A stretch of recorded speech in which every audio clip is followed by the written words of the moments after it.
Universidad del Cauca, 193 años. En la Universidad del Cauca reafirmamos nuestro compromiso institucional desde la academia, la investigación y la interacción social. Cada día asumimos nuevos retos y en este contexto hemos replanteado el quehacer académico y administrativo a través de la virtualidad, priorizando la salud y la vida de la comunidad universitaria. Ahora nos preparamos para el bicentenario, comprometidos con la educación superior pública del país. Seguimos siendo la llama que deja luz a la posteridad. Universidad del Cauca, una universidad comprometida con la paz territorial.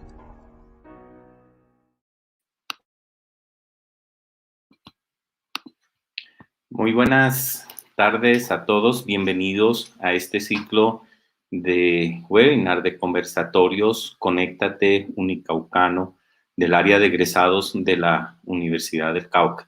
Un espacio de reflexión, de análisis sobre temas de actualidad e importantes para lo que estamos viviendo en este proceso de confinamiento, de pandemia.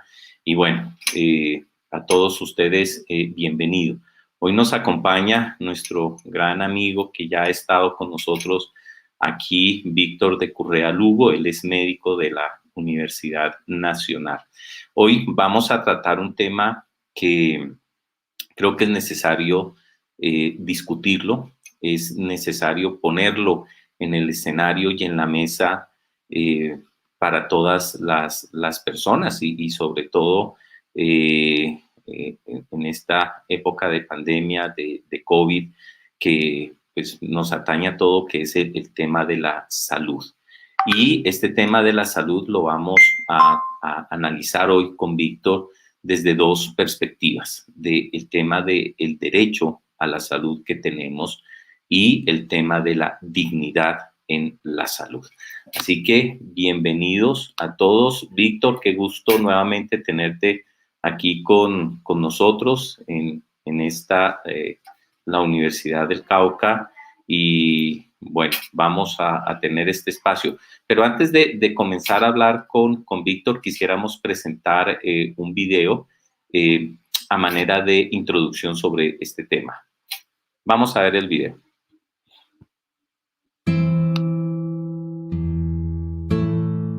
La muerte de muchas personas. El trabajar en algo que uno desconoce y de pronto sin los materiales y elementos que son necesarios. Durante los primeros 6 meses de la pandemia tuvimos alrededor de 34.000 muertes. Muchas de ellas eran evitables. Hubiera bastado tener acceso adecuado a los servicios de salud. Mi nombre es Laura Figueroa. He trabajado 20 años en el área de salud asistencial. Soy enfermera. Las investigaciones han demostrado que alrededor de un 64% del personal de salud no recibió de manera oportuna los equipos de protección tan básicos como tapabocas o guantes para poder enfrentar de manera adecuada la pandemia.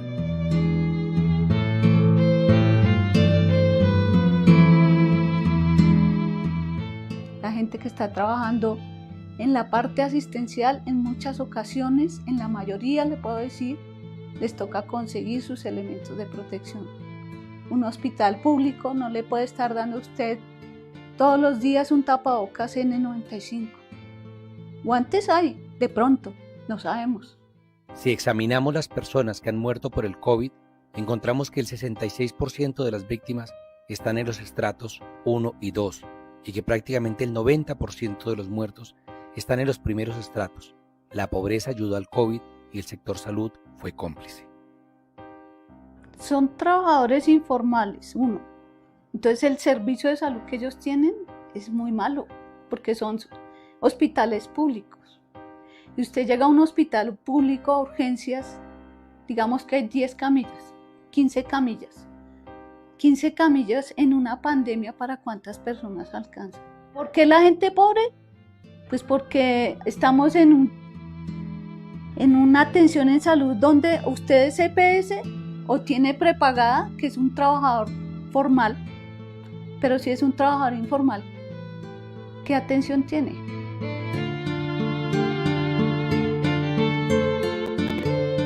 En 1993, el entonces senador Álvaro Uribe Vélez propuso la reforma a la salud y dio origen a las EPS, que nacen de los bancos. Se encargan de ser un obstáculo entre las personas y los servicios de salud, y ese obstáculo busca una sola cosa: quedarse con la mayor cantidad de dinero posible, y para ello ofrece pocos recursos a las personas y demora los pagos a los hospitales. Bueno, yo me llamo María Teresa Peña, soy trabajadora social de la Universidad Nacional. Pues he trabajado hasta toda la vida, hasta cuando ya me enfermé, que fue como en el 2007. Entonces fui al médico, me decían que eso era una bronquitis. Entonces me fui para la clínica Chayo de urgencias. Me dijeron, no, pero usted no tiene nada, solamente es una gripa. Váyase para la casa. Entonces los doctores de la cardio infantil me dijeron, mire, usted no tuvo ni bronquitis, ni tuvo ni neumonía, como le decían, sino el problema es que usted tiene lupus. Porque es un negocio donde detrás de eso es, ¿cuántos pacientes traigo a mi EPS? Su atención se debe demorar tanto tiempo, al médico le dicen. Usted debe mirar al paciente cada 20 minutos, un paciente cada 20 minutos. Hay muchos médicos que les digo sienten las manos atadas. La Ley 100 establece unos planes de beneficios limitados y una lista de medicamentos acortada. Entonces yo he contado con la suerte de que algunos médicos me dicen, María Teresa, el medicamento que está tomando no es el mejor. Está contemplado entre el POS y nosotros se lo formulamos. Pero si usted puede comprar este otro medicamento, que es muchísimo mejor, pero es carito, entonces nosotros se lo formulamos. Pero eso es todo un camello para reclamar los medicamentos, ¿sabes? Porque yo he tenido que ir durante horas a hacer fila, a parquearme, para que me digan, y uno después de todas esas 2 o 3 horas que he tenido que hacer fila para que le digan a uno, no hay los medicamentos acá. Con la entrega de medicamentos, cuando usted es un paciente crónico y tiene una enfermedad específica, les demoran los medicamentos. Un cáncer, a los de hipertensión les entregan los medicamentos que la EPS autoricen, pero si el paciente necesita más, la EPS no permite eso, no permite que un médico formule más allá. Aproximadamente cada 3 minutos, una persona en Colombia interpone una tutela por el derecho a la salud.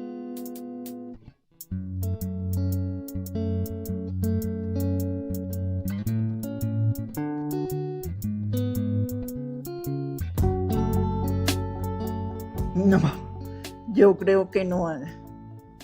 Yo creo que otra arremetida como la que hemos tenido este año, pues el país no aguantaría más, porque la gente ya no da más. No estamos preparados. No somos capaces. Es muy difícil enfrentarse a lo desconocido. Es muy difícil enfrentarse trabajando con las uñas en muchas ocasiones.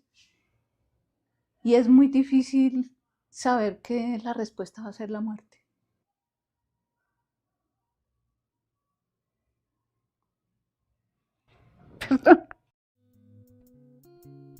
La pandemia nos muestra lo frágiles que somos, pero esa fragilidad la estamos viviendo lentamente durante las últimas décadas. Si tuviéramos otra pandemia o un desafío mayor, el sector salud no estaría en capacidad de responder.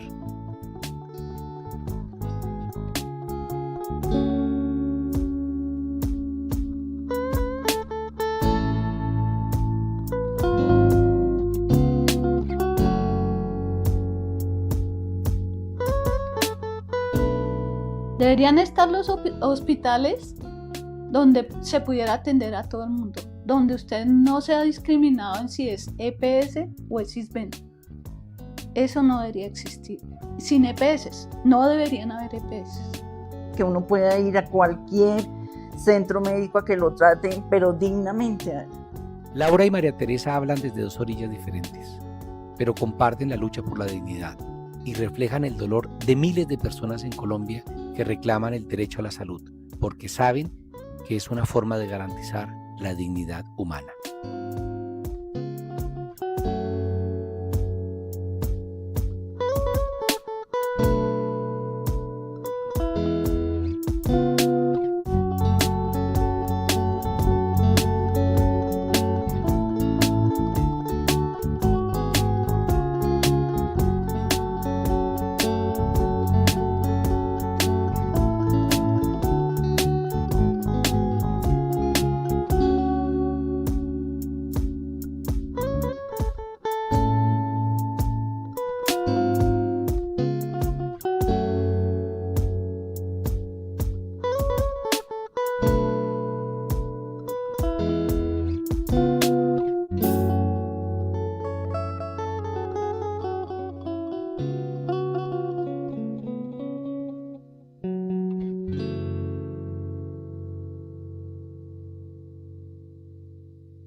Bueno, es un video bastante interesante, Víctor. Creo que muestra una realidad que, bueno, es evidente en la atención en salud por culpa de este proceso. Pero digo que, bueno, yo diría el primer comentario al video, y creo que ahí podemos iniciar, Víctor, que la pandemia lo que hizo fue visibilizar algo que estaba ahí en el sistema de salud, y de una crisis en el sistema, en las políticas de salud, que estaba ahí evidente, oculta, y que la pandemia lo que hizo fue mostrar una realidad ya de cara a todo el país y a todo el mundo, ¿no? El micrófono, Víctor, creo que lo tienes apagado. Ya. Ya, listo. Buenas tardes. Saludo Juan Carlos, con quien nos conocemos hace varias décadas. Saludos a todas las personas que nos acompañan. Gracias a la Universidad del Cauca por la invitación. Y quiero empezar retomando algunos aspectos. Este video lo hicimos con la Plataforma Colombiana de Democracia, Derechos Humanos y Desarrollo hace más o menos un mes. Y nos parece que la discusión hay que darla sobre números, pero ante todo sobre personas. Las madres de Plaza de Mayo de la Argentina me decían, Víctor, no hables de 30.000 desaparecidos. Cuenta la historia de María y de Pedro y luego di que hay 30.000 desaparecidos, porque corremos el riesgo de que los números se nos vuelvan un problema estadístico y no un drama humano. Lo que hay detrás de cada una de estas cosas son dramas humanos, Juan Carlos. Entonces, la primera reflexión que yo creo es que efectivamente se pone al desnudo una serie de cosas a las que me voy a referir. Lo primero, Juan Carlos, es que ninguna de las variables, o casi ninguna, para no pecar de exagerado, de lo que estamos viviendo hoy depende del virus o del 6 de marzo del 2020 para acá, sino que son la expresión de fenómenos que estaban ahí. Cuando planteamos el problema, por ejemplo, del acceso al agua potable, el problema de la discusión sobre alternancia, que es muy de moda en el sector educativo, el problema de la capacitación de los médicos, el problema de los estigmas sociales, el problema de qué hacer con las personas migrantes en medio de una pandemia. Todas esas discusiones no aparecen el 6 de marzo, no se inauguran el 6 de marzo, sino, contrario a lo que anda diciendo por ahí un exministro de Salud con vocación de candidato presidencial, corresponden a unos factores reales, no son cosas azarosas, sino son prácticas reales. Esas prácticas reales que hemos tenido en el caso de la salud corresponde a la idea que tengamos o no del derecho a la salud, y corresponde, Juan Carlos, por supuesto, al modelo de salud que tengamos, al modelo de salud que se establece en 1993 con un proyecto de ley que era el proyecto de ley 156 en ese entonces, que se transforma finalmente en la ley 100, cuyo senador ponente es el señor Álvaro Uribe Vélez. No se nos tiene que olvidar ese detalle a la hora de hacer evaluaciones políticas, y que consolida un mercado de la salud. Ok, entonces, bueno, empecemos a hablar sobre el tema, sobre el derecho a la salud. Vale. Me irás escribiendo ahí tus comentarios cuando Claro. quieres que hagamos un corte, o me interrumpes las preguntas del caso. Lo primero es que cuando se plantea la idea de los derechos humanos, se pregunta a veces si la salud es un derecho. Y una de las preguntas que más llega es si acaso estamos pidiendo la inmortalidad. Nadie está pidiendo la inmortalidad. Eso es una de las falacias discursivas cuando defendemos la salud como un derecho. Y decimos, ¿qué es lo que exige uno cuando exige la salud como un derecho? El Estado no tiene la culpa si yo soy diabético, el Estado no tiene la culpa si yo soy mortal, el Estado no tiene la culpa de ciertas cosas, pero el Estado sí tiene la responsabilidad de dar unas condiciones de vida para que la gente no se enferme o para que la gente recupere su salud. Y eso, como tú lo decías en la introducción, Juan Carlos, no es solamente un problema de cómo resolvemos la atención médica en un hospital. Cuando la gente está diciendo, hombre, necesitamos un control de que la comida que compramos no esté dañada, cuando se hace una revisión, un control sanitario en un restaurante, cuando pedimos el agua potable, cuando planteamos que haya un control, por ejemplo, de las bebidas azucaradas, cuando discutimos sobre la contaminación ambiental en Medellín, cuando miramos el manejo de las basuras en Bogotá, todo eso tiene que ver con medidas que el gobierno hace, con decisiones políticas para evitar que nos enfermemos o para mantener la salud. Fíjense que el problema del aire, ¿cuál es el problema del aire contaminado? Pues que nos enfermamos. Cuando establecemos unas cuotas de, por ejemplo, nos preocupan los niveles de mercurio en las zonas mineras como en Chocó, cuando nos preocupa la pérdida del agua potable, como lo que podría suceder en el páramo en Santurbán, cuando discutimos lo de fracking, por ejemplo, estamos hablando de salud. Cuando estamos hablando incluso del conflicto armado, los ataques a la misión médica, cuando hablamos de la salud mental. Entonces, fíjense que la salud es un derecho que interactúa con otros derechos. Y dentro de eso hay algunas consideraciones por las que quiero empezar. Primero, que aceptemos los derechos humanos. Es decir, si uno está convencido que los derechos humanos no tienen cabida, pues hombre, ya no hay nada que discutir. Ahora, el problema es que la Constitución Política de Colombia reconoce los derechos humanos y además como pacto que hace parte del bloque de constitucionalidad. La segunda, que los derechos humanos, Juan Carlos, como tú bien lo sabes, corresponden a una responsabilidad del Estado. Y el Estado es un aparato que tiene un control burocrático, administrativo y militar de la fuerza y de la administración de lo público. Yo no soy parte del Estado. Sé que hay gente que dice, el Estado somos todos. No, no. Hay unos señores que son agentes del Estado, que actúan como agentes del Estado, y eso no es extendible a toda la, porque si el Estado somos todos, pues entonces nadie es el Estado y nadie responde. Y hay diferentes cuotas de responsabilidad. Diferente a la campaña que hizo el expresidente César Gaviria en su momento, la responsabilidad de los derechos humanos no es igual para todos. Yo no tengo la responsabilidad que tienen los servidores públicos. Y aquí aparece una cosa importante, Juan Carlos, y es que ha hecho carrera que en materia de derechos humanos, por ejemplo, de masacres, el Estado le basta decir, no lo hicimos nosotros. No, es que el Estado tiene 3 fases de responsabilidad. Lo que hace, lo que no hace y lo que deja hacer a terceros.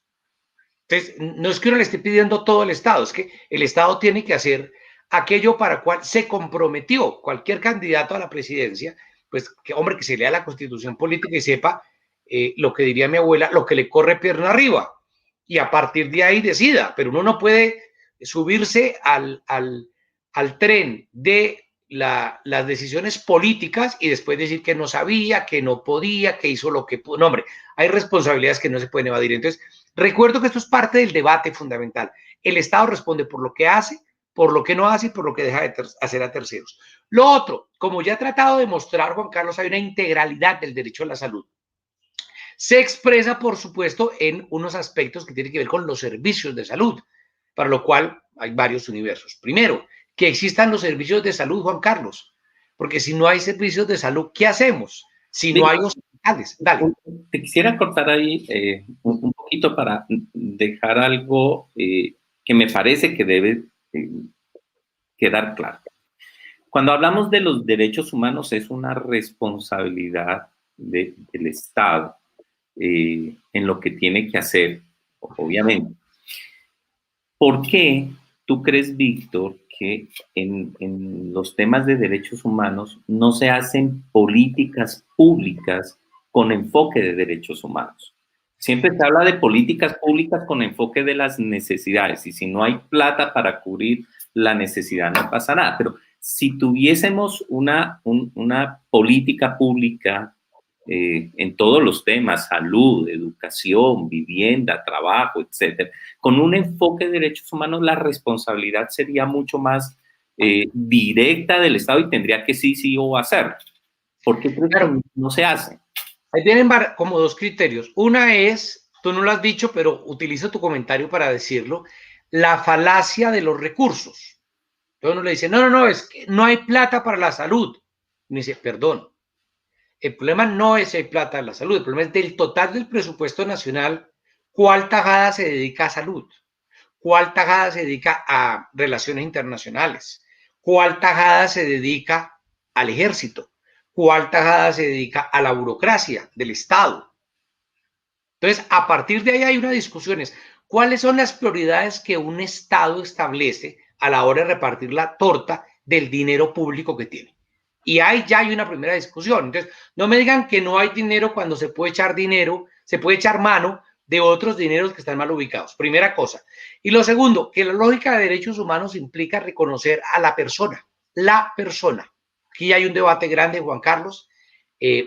Claro que hay personas que están en una situación vulnerable determinada, pero todas las personas tienen derechos humanos, es decir, no es solamente los indígenas, las comunidades negras, los campesinos, sino todas las personas, y eso implica un costo muy elevado. Voy a dar un ejemplo para ir adelantando parte del debate del COVID, pero regresamos. Cuando sale el presidente Duque, en sus primeras declaraciones de marzo del año pasado, estoy hablando de hace 11 meses, la primera decisión del presidente Duque, una de las primeras, es salir con el ministro de Hacienda y decir que le da 19 billones de pesos a los bancos. O sea, no sale a decir vamos a financiar o a intervenir el no pago de los salarios al personal de salud. No. No dice vamos a hacer una compra inmediata de recursos de salud. No. No dice vamos a crear. No. La primera decisión es vamos a financiar los bancos. Claramente la prioridad son los bancos, no son las personas. Una lógica de derechos humanos no es un chiste. Implicaría quedarse atado con unas cosas que son medibles. Ahora, si me permites, paso al siguiente punto. ¿Cómo medimos el derecho a la salud? Entonces, hemos dicho una serie de medidas: saneamiento básico, acueducto, alcantarillado, todo eso tiene que ver con la salud. Y dentro de los servicios de salud, que es donde más se hace evidente, pero no únicamente, como bien lo decías, hay 4 universos. Primer universo, que hayan hospitales. ¿Cómo es posible que hay zonas donde no hay hospitales? ¿Cuánto es la densidad de hospitales en Chocó, o en Guainía, o en Amazonas? Entonces le dicen a uno, no, es que allá no hay población. A ver, perdón, uno, si hay población. Y segundo, que no hay que mirarlos en términos de utilidad financiera, sino de utilidad social. Voy a dar un ejemplo de un país absolutamente capitalista. Se llama Suecia. Bueno, cuando hay una política clara, dicen hasta la última casa de Suecia tiene derecho a tener acceso a Internet. Así quede en la porra, porque es un deber del Estado y se entiende como tal. Que valga más o menos, pues para eso existe un pago de impuestos con un sistema totalmente opuesto al nuestro, donde los más ricos son los que más pagan. Aquí es al revés. Pero bueno, ese tipo de lógica se imponen. Ahora, que haya esos servicios de salud, pero aquí tenemos una distribución de los servicios de salud que se concentran en los grandes capitales y en las ciudades se concentran en las zonas más ricas. ¿Por qué? Porque la gente más rica compra una mercancía llamada salud, porque así lo ha establecido la ley 100. Pero dejemos eso de congelado para continuar. Segundo aspecto, que tengamos acceso. Juan Carlos, yo organicé una revisión que hicimos hace unos 10 años con Médicos Sin Fronteras en Colombia. Se llama 977 voces, está en mi página web. Y ahí lo que medíamos era 977 entrevistas donde le preguntamos a profundidad a la gente, oye, ¿usted por qué no va al médico? Estoy hablando de gente de Chocó, de Arauca, de Norte de Santander, de Caquetá, de Putumayo y del sur de Bolívar. Y hubo un caso que encontramos que una familia para llegar al médico gastaba 104 horas de viaje, Juan Carlos. El acceso casi imposible. En 104 horas de viaje yo voy a Europa y vuelvo 5 veces. Y esta gente tiene que salir a caminar y después coger el burro hasta no sé dónde y luego coger la lancha y después coger la flota para llegar a un primer puesto de salud. Entonces, a ver, hay distribución, ¿cómo se garantiza o no el acceso? Pero además hay un acceso económico. Mucha gente decía, yo no voy porque es que yo no tengo plata para pagar. O yo voy, pero el 35% decía, yo no tengo el dinero para comprar los medicamentos. Entonces, si una persona gasta hasta 104 horas para llegar, aquí hay un problema grave. Lo otro tiene que ver con la calidad. Y es, la gente dice, hombre, yo voy a donde el médico a que me den un ibuprofeno. Y hay formas de medir eso, Juan Carlos. Y la calidad médica no es que tú llegues a mi consultorio y yo te trate bien y te invite un café, que es la forma de evaluar por una cosa que ha hecho carrera en Colombia que se llama la percepción del paciente. Hombre, si tú no eres médico, no tienes ni idea, Juan Carlos, de medicina, tú no sabes si necesitas un café como el que te ofrezco yo y un ibuprofeno o lo que necesitas es un trasplante de hígado. Entonces, ahí hay medir de esa manera es perverso. Y por supuesto la aceptabilidad. Entonces, Tienen que existir los hospitales, la gente tiene que tener acceso, no tienen que haber discriminaciones como las que vimos en campesinos de Caquetá que dicen, yo no voy con un carnet de San Vicente del Caguán porque van a decir que soy guerrillero, o yo no voy porque soy indígena y no me atienden. Entonces, rompiendo esas barreras de acceso y que existan en los hospitales es una de las formas de garantizar el derecho a la salud.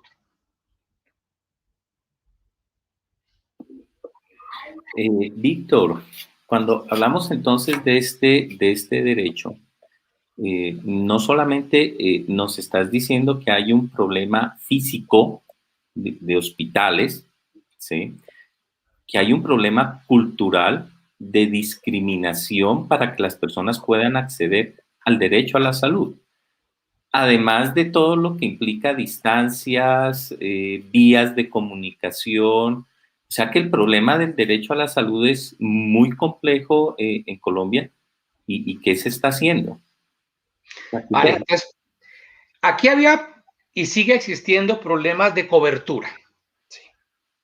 Vamos a utilizar solo dos variables, el problema de cobertura y el problema de corrupción, solo para citar dos ejemplos. Hasta 1993 existía un modelo de salud que funcionaba, bien o mal, pero funcionaba. Y luego se inventaron las EPS. Aquí permítanme hacer una cuña. Hay colegas médicos y médicas que no se pueden imaginar un modelo de salud sin EPS. Entonces, cuando uno les propone, hombre, que hay que acabar las EPS, no porque el sistema se derrumba. A ver, primero, antes de 1993, sin EPS.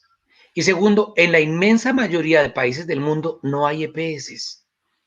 No las hay. Es decir, no hay un intermediario. Usted se entiende mediante otras formas, pero eso no es eterno. Eso es como le hacen creer a uno eso y entonces los médicos están enajenados con esa idea. El problema es que el remedio frente a los problemas de cobertura, es decir, no todo el mundo entra al hospital, y de corrupción, se están robando una plata del hospital, se propone un modelo que es el modelo de la ley 100. Y aquí viene la primera trampa. La primera trampa es parte de todo lo que se da desde los años 70, es una política que es la política neoliberal. Neoliberal no es más que un modelo en el cual yo le doy un juego mayor al papel del mercado en la regulación de venta y compra de bienes y servicios y el Estado se hace a un ladito. Eso es lo que se aplica en el modelo de salud colombiano.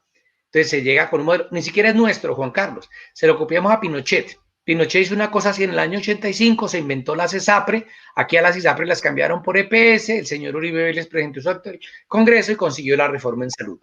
Esa reforma en salud que busca, dice, hombre, hay corrupción. Entonces vamos a colocar un intermediario entre las personas y los hospitales, que esté en la mitad y que recaude el dinero. Y resulta que lo que vemos es que era una mentira, porque no es cierto que la corrupción haya disminuido, la corrupción se ha disparado. Pero además, con ese cuentico de la guerra contra la corrupción, que es correcto, el remedio que se propone es mucho más corrupto. ¿Por qué? Si corrupción, en términos generales, Juan Carlos, es entregarle lo público a los privados, lo que estamos haciendo es entregando toda la plata del sector salud, acá la manejan unos privados que son las EPS. ¿Y esas EPS qué hacen? Pues hombre, son los directos responsables de que si Juan Carlos llega con un dolor, dele cualquier cosa, no le haga muchos exámenes. ¿Y qué empezamos a observar, Juan Carlos? Que a los problemas que teníamos antes del 93 se suma de que el médico tiene presiones para que no ordene, esto está documentado, un número determinado de tomografías para que rapidito me atienda un número X de pacientes por hora, para que no mande muchos exámenes de laboratorio, para que posponga trasplantes, o sea, todo ese tipo de cosas perversas se da. Pero además esa EPS le demora los pagos al hospital. Mire, en Colombia me reconocía un director de hospital, hay gente dedicada, contratada por las EPS para recibir las facturas de los hospitales y decir, esta factura no podemos pagarla porque le falta la coma, porque le falta el punto. O sea, las glosas, es decir, las trampas para evadir el pago de facturas. Entonces el debate ya no es un debate de humanidad, de solidaridad, de dignidad humana, que es la palabra que nos convoca, sino de cómo la EPS que está en la mitad hace trampas para demorarle los pagos a los hospitales y para no pagarle a los pacientes. Y no se trata de que las EPS entonces lo hagan bien, es que su naturaleza es esa, Juan Carlos. Yo creo que tú has jugado Monopolio. Uno jugando Monopolio, pues procura quedarse con los yates o con los hoteles o con las casas. Lo que uno no puede hacer es, hombre, juguemos Monopolio y yo voy a ser solidario. No, el juego está hecho para que uno gane y otro pierda, y dentro de eso se dé la pelea. Y el segundo elemento es el elemento de la cobertura. Entonces, sí, antes la gente de las zonas rurales tenía problemas para acceder, pero existían los promotores de salud, Juan Carlos, existían los vacunadores, existían los centros de salud, y ahora tenemos carnet. Entonces la gente dice, como usted tiene carnet, como ya está afiliado a una EPS, tiene cobertura, y ahí es la segunda trampa. Nos han hecho creer que porque alguien tiene un carnet de una EPS, tiene cobertura en salud. Entonces sí, la carnetización en Colombia es del 98%, pero el acceso efectivo y real, la cobertura real, es muy diferente. Ok. Pregunta. Tú sabes mejor cómo funciona todo este sistema de salud y estamos aquí con el tema de derecho. Si esta forma como opera, pues lo que estamos diciendo es que viola el derecho a la salud porque hay unas restricciones para dar unos medicamentos, unos tratamientos. Esto se convertiría en una violación a los derechos humanos, o sea que este sistema es inconstitucional, pensando que nuestra Constitución reconoce los derechos y tenemos los tratados de derecho que hace parte del bloque de constitucionalidad. Entonces, ¿qué pasa ahí desde lo jurídico si se está violando los derechos fundamentales? La Constitución colombiana del año 91 tiene una gran paradoja. Hace parte de unas constituciones desarrolladas en los 80 en América Latina, por ejemplo la del Ecuador, por decir solo alguna, pero hay varias reformas, que nos lleva al reconocimiento de los derechos humanos. Fíjense que hasta la Constitución, la del 86, aquella que ya lleva más de 100 años, pues los derechos humanos aparecían como una cosa casi anecdótica. En el año 91, después de un proceso de paz, se da una reforma, una nueva constitución política en Colombia que reconoce muchos derechos. Pero aquí vienen varias cosas. La primera, al tiempo reconoce el libre mercado. Entonces, la misma constitución que abre la puerta al reconocimiento de los derechos económicos, sociales y culturales es la misma puerta que abre a una economía de mercado. ¿Cómo se regula eso? Ahí viene el debate. Y la segunda cosa es que hace parte de un modelo en el cual ese modelo neoliberal plantea una cosa importante, que es reducir el tamaño a su mínima expresión. Eso es lo que plantea Hayek. Friedrich Hayek es el padre teórico del neoliberalismo, que después influencia la escuela de Chicago y que mediante una cosa que se conoce como el consenso de Washington se impone a nivel mundial, se impone en América Latina, lo ve uno en África, lo ve en muchos casos. Le recomiendo a las personas que crean en el neoliberalismo que se lean un libro de un tipo que fue vicepresidente del Banco Mundial. A ver, no fue castrochavista ni era ruso, era gringo, es gringo. Vicepresidente del Banco Mundial, se llama Joseph Stiglitz. Lean un librito que se llama El malestar en la globalización o cualquiera de los textos de Stiglitz, Premio Nobel de Economía. Y uno verá por qué el Fondo Monetario tiene que terminar pidiendo perdón en África porque las políticas son incorrectas. Esas políticas reducen el tamaño del Estado y como reducen el tamaño del Estado lo ponen a un ladito. En Colombia existía un Ministerio de Salud, bueno, todavía existe, pero antes el Ministerio de Salud regía la salud. Ahora los conglomerados de las EPS son los que dictan las políticas sobre cómo avanzar. Y entonces hay una contradicción entre el reconocimiento del derecho a la salud. La Corte Constitucional ha sacado varias sentencias en que lo ratifica y la práctica que uno ve en el terreno. Por ejemplo, las EPS que decían a comienzos durante los años 90, no, yo no cubro esto porque no es mi deber, yo no cubro aquello porque no es constitucional. Y ahí había abogados y abogadas jugando a la trampa. Ahora, fíjate una cosa tan curiosa, la inmensa mayoría de tutelas en Colombia son por salud.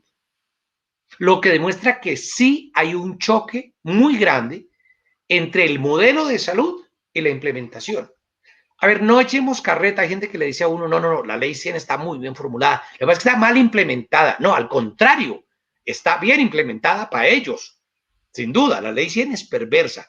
Si me permites, les comparto. Este libro se llama El derecho a la salud en Colombia, 10 años de frustraciones, y es un libro que aparece en mi página web, es descargable gratis también. Y aquí hago un análisis, mi tesis doctoral, 10 años analizando la ley 100. Y el modelo de la ley 100 de los primeros 10 años muestra claramente que las EPS crean cosas como esta. Por ejemplo, doctor Barona, hay una lista de medicamentos. Entonces uno se pregunta, pero un momentico, a ver, un momentico, seamos un poquito, abstraigámonos de la ley 100. ¿Cómo es posible, doctor Barona, que existe el medicamento A, que tiene el registro del INVIMA, que usted, doctor Barona, tiene un diploma y un registro médico que lo autoriza a formular, pero no puede formular un medicamento que está con registro en Colombia, sino que tiene que atenerse a una lista de medicamentos? Explíqueme por qué. Pues porque no es rentable formular medicamentos caros. Así de simple. Entonces, lo que quiero demostrar es cuando establece una lista de procedimientos admitidos. Mire, en este país, Juan Carlos, cuando un colega hace una cirugía, le cuentan el número de gasas que puede gastar, los paquetes quirúrgicos. Pero cuando un soldado va a la guerra, no le cuentan el número de balas que puede usar. Es decir, aquí hay límites para salvar vidas, pero no hay límites para matar vidas. Eso es este país. Entonces, el derecho a la salud, en la teoría, tiene una configuración, pero en la práctica sí. Este modelo es contrario y por eso las tutelas progresan. Muchas de las tutelas en salud son reconocidas. Pero antes termino con esto. Lo triste, Juan Carlos, es que la gente ni siquiera está pidiendo, la mayoría de tutelas no son por cosas por fuera de ese paquete restrictivo de servicios. La mayoría de tutelas son colocadas por ese ibuprofeno. O sea, la ley 100 recorta el derecho a la salud y ni siquiera ese pedacito que sí reconoce la ley 100 lo respetan las EPS. No, complicado. O sea, yo lo entiendo porque hace algunos años que tuve una neumonía y el médico me dijo, ¿usted qué quiere, el camino largo o el camino corto? El camino largo, medicamento que le da la EPS, que va a estar en cama 15 días. O el camino corto es un medicamento muy costoso, pero en 4 días ya está bien, pero eso le toca cubrirlo a usted. Ese es el sistema y se vuelve algo privado dentro de yo tengo que asumir los gastos si quiero mejorar. Y eso es muy cierto. Claro, pero fíjate el ejemplo que tú das, Juan Carlos. Eso nos coloca frente al terreno de la discriminación económica. Por eso los planes de medicina prepagada o de medicina complementaria, como lo querramos llamar, ese universo de servicios privados está en auge. ¿Por qué? Porque muchas de las cosas, para que funcionen, se van al mercado de lo privado. Pero ese Estado no es que esté ausente, no, que no han hecho creer que el neoliberalismo significa que el Estado se coloca por fuera y deja al mercado el famoso dejar hacer y dejar pasar de los liberales clásicos. No, aquí el Estado está presente para regular a favor de las EPS. Por ejemplo, volviendo al COVID, para que no se aburran las personas que nos están escuchando, ¿cómo es posible, Juan Carlos, que se le dice al gobierno, gire la plata a los hospitales y el gobierno le gira la plata de nuevo a las EPS? ¿Cómo es posible que una cosa aquí que era muy buena, que era el Plan Ampliado de Inmunizaciones, el PAI, no se tiene en cuenta y ahora se le entrega la plata a las EPS que han demostrado durante un año que no han tenido la voluntad política de enfrentar la pandemia y durante 27 años han demostrado que es más importante el negocio que la vida? Entonces vuelve el problema de qué tipo de políticas públicas se hacen.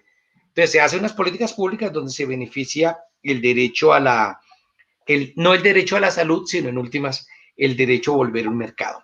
Entonces, cuando hablamos del derecho a la salud, ¿qué estamos pidiendo? Unas condiciones mínimas que pueden ser exigibles, que pueden ser medibles, que no son gratis siquiera. Cuidado con eso, es que la gente paga impuestos. Es decir, hay una gran bolsa donde cada vez que alguien se toma un refresco, se compra un pan, está pagando impuestos y esa plata llega con un grave problema. Este es un sistema de impositivo bastante desigual, bastante regresivo, donde al final los pobres terminan pagando mucho más impuestos que los ricos y quieren ahora hacer una tercera reforma tributaria. Entonces uno dice, hombre, un momentico, pero creo que algo está fallando.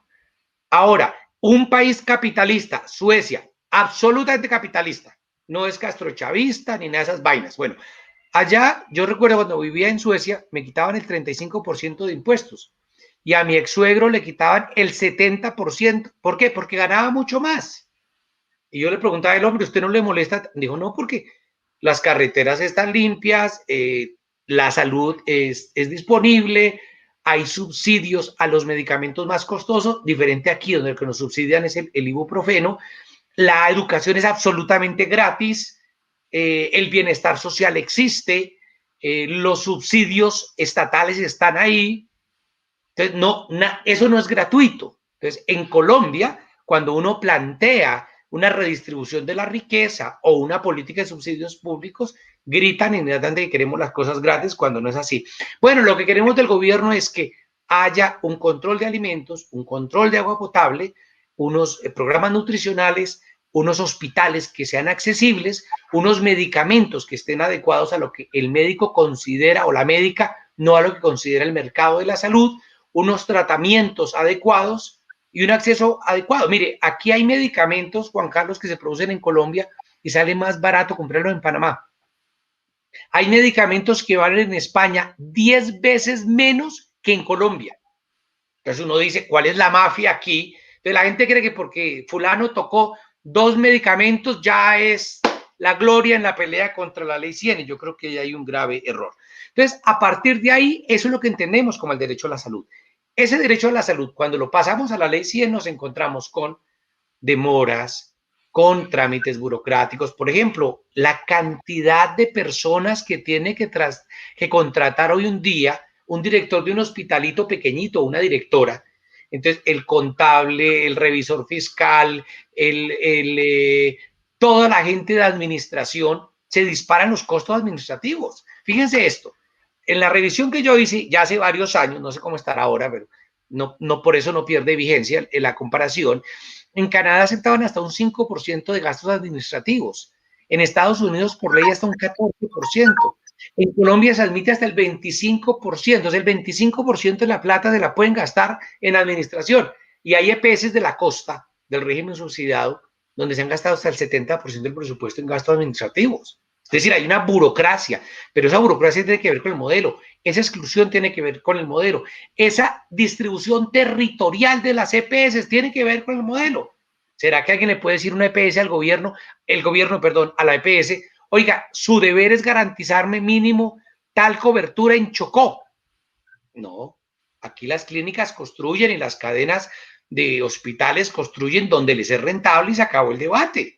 Y entonces todo, ahí sí echamos mano al libre mercado. Entonces lo que veo...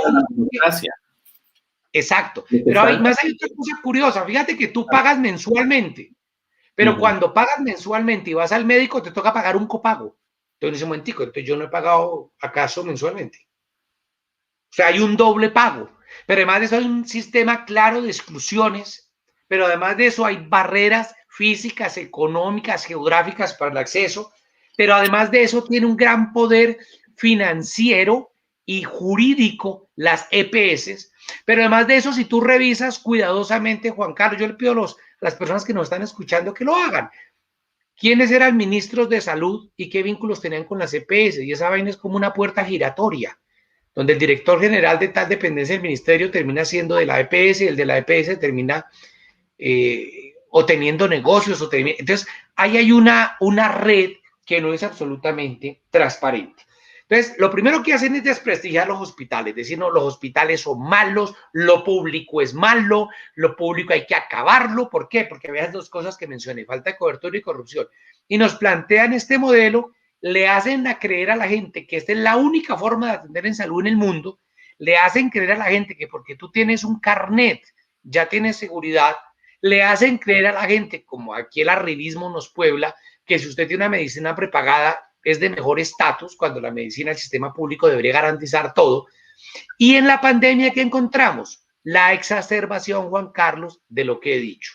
Uno, priorizan las EPS, bueno, priorizan primero los bancos, luego las EPS.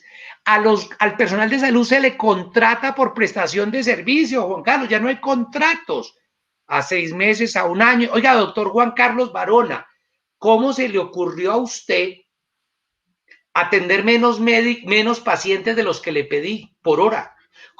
Aquí hay un registro de cuántas tomografías ordenó usted. Esto no es mentira.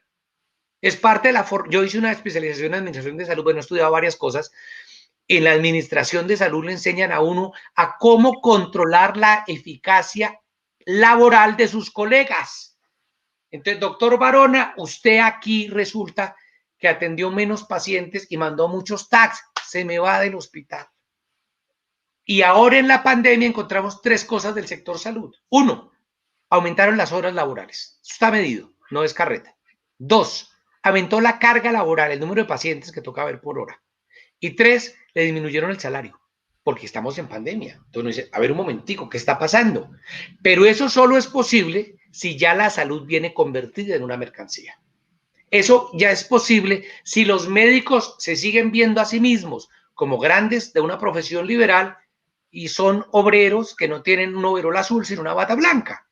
Colegas que discutían en chat a los que yo pertenezco sobre, hombre, aceptemos turnos de 12 horas. Y uno dice, yo me acuerdo que hace como 100 años la clase obrera estaba peleando por 8 horas laborales.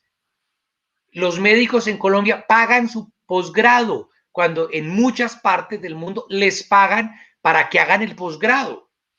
Entonces, son demasiadas cosas. Ya sé que las personas que nos están siguiendo dirán, hombre, qué tipo tan pesimista. Yo digo, pues vamos a un hospital público, lo recorremos y miramos que no es un problema de pesimismo. Entonces, la ley 100, para terminar, es un armatoste jurídico, político, bien vendido, como un dulce envenenado, pero bien empacadito, que la sociedad compra y lo presenta como una alternativa frente al modelo de salud. ¿Por qué no se ha reformado esa ley 100? O sea, Varias si cosas. que no funciona, ¿qué pasa? Claro. Voy a dar un ejemplo.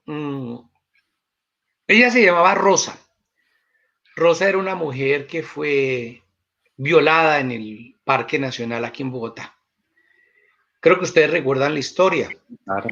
Como a la 1:10 de la mañana cogió el celular y llamó a la policía y dijo, me están violando. Pero esa promesa de cuidar la polis de la policía no apareció. Y a ver, no, yo conozco el Parque Nacional en Bogotá y sé que la policía con un par de perros entrenados podría haber hecho un rastreo oportuno, no lo hizo.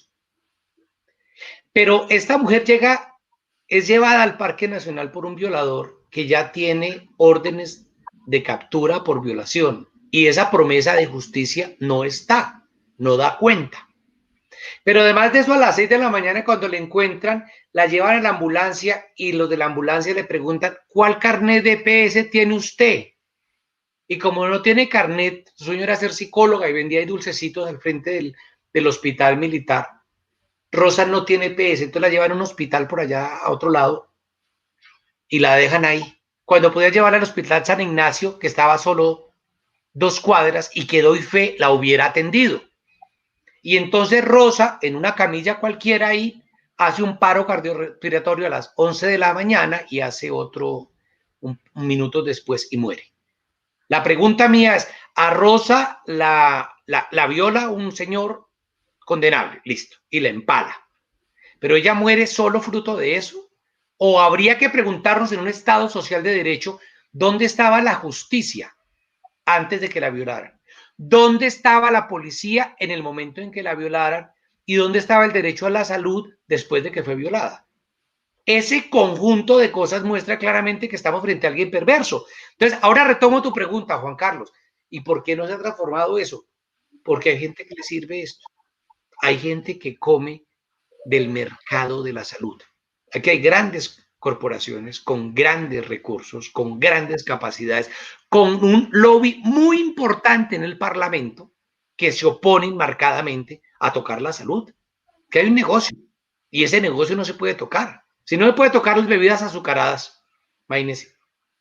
Si no se puede tocar ciertas empresas, si no se puede tocar, a pesar de la evidencia, la contaminación de mercurio en los ríos de Chocó, pues mucho menos se va a tocar un emporio con muchísimos tentáculos. Cuando en el año 94 empiezan a crearse las EPS, yo creo que tú alcanzas a acordarte de eso, eres muy chiquito, pero te acuerdas de eso, Juan Carlos. Hermano, lo que veíamos eran Café Salud, Colmena, todas las empresas de salud eran creadas por Colmena, por Colpatria, los grandes bancos, los grandes emporios financieros. Entonces yo me preguntaba, hombre, o los bancos se volvieron altruistas o aquí hay un negocio. Obviamente había un negocio. Es decir, la famosa frase, ¿no? La fábrica Ford no está hecha para hacer carros. La fábrica Ford no busca hacer carros, busca hacer plata. Y si todo el capital financiero empezó a invertir en EPS, pues no era precisamente para quebrarse. Entonces, claro, hay unos intereses muy grandes. Fíjense, entonces aquí viene el problema. Una política pública que apuntara al derecho a la salud le implicaría a un gobierno priorizar las acciones y evitar las omisiones y trancar a los terceros que no se enferman. Pero una política pública sí significaría tener la capacidad de enfrentarse a ciertos emporios financieros. Entonces el problema es a quién le sirve el gobierno o a quién le sirve la política pública. Y ahí es donde yo creo que hay un sesgo muy grande, es decir, la ley espalderruana, donde se priorizan unos intereses y no se priorizan otros. Por ejemplo, ¿por qué no se interviene el mercado farmacéutico? ¿Por qué en Colombia, para hablar del COVID, por qué en Colombia se renunció a la producción de vacunas? Aquí producíamos vacunas para la fiebre amarilla, para la tuberculosis, la triple viral, y eso se acabó.